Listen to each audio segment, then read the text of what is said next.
All right, counterfeit unselfishness. Now this is a term that I have come up with to describe a certain problem that I have seen come up.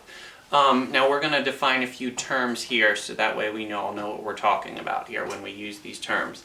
There is selfishness. Now selfishness is putting yourself first regardless of others. That's selfishness. Unselfishness is putting others' wants and needs first and yours second. Okay? Now, counterfeit unselfishness tends to put others first but never puts self at all. And the reason this is a problem is because it robs you of the ability to take care of yourself. Does that make sense? Okay, so let's go through this again. Selfishness is putting your wants and needs first regardless of others. Unselfishness is putting others' wants and needs first and yours second.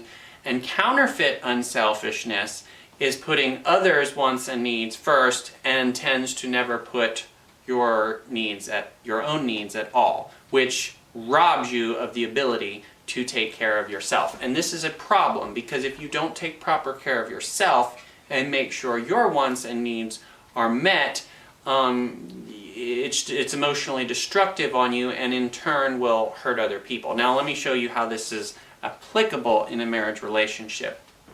Let's say that a husband loves his wife and he wants to be unselfish. So he wants and needs sex, but he's going to put her wants and needs first because he loves her, right?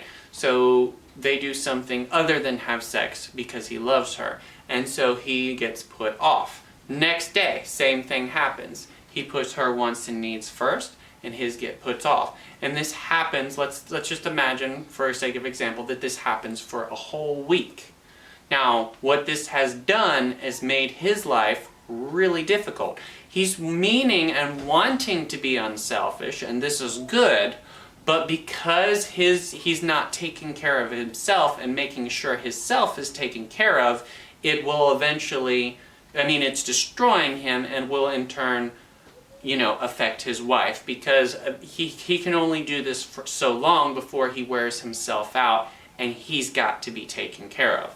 So my point in saying all this is we don't want to be selfish. We want to be unselfish. But we don't want to accept an extreme version of unselfishness that doesn't allow us to take care of ourselves. If your wife doesn't want to have sex and wants to do something else, it's okay to put her first.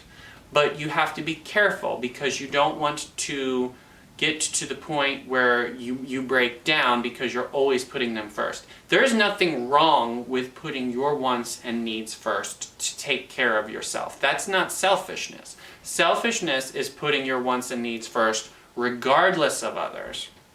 Unselfishness is putting others' wants and needs first and yourself second. But there's nothing wrong with putting your wants and needs first sometimes. In fact, that's actually necessary to take care of yourself so that way you can keep taking care of others and putting them first and being kind and loving. Does that make sense? If you don't take care of yourself, it will destroy you, which will in turn affect everybody around you negatively. So this is the importance, and this is why I'm saying all this. Make sure that you're unselfish, but don't adopt the extreme version, which means that you're never taken care of. You want to be unselfish, that's great. But it's not being unselfish to say, you know what, we need to have sex this time. Okay, that's not selfishness. That's making sure that you don't blow up, and spontaneously combust. You need to take care of yourself, and there's nothing wrong with that. So I want you to know that it's not wrong to put your wants and needs first. Sometimes, I understand you just need to go take hold of your spouse and have sex with them. They don't feel like it, they don't want to, and I understand that you want to go along and do what they want, and there's nothing wrong with it. That's very admirable. But sometimes you just need to do it anyway.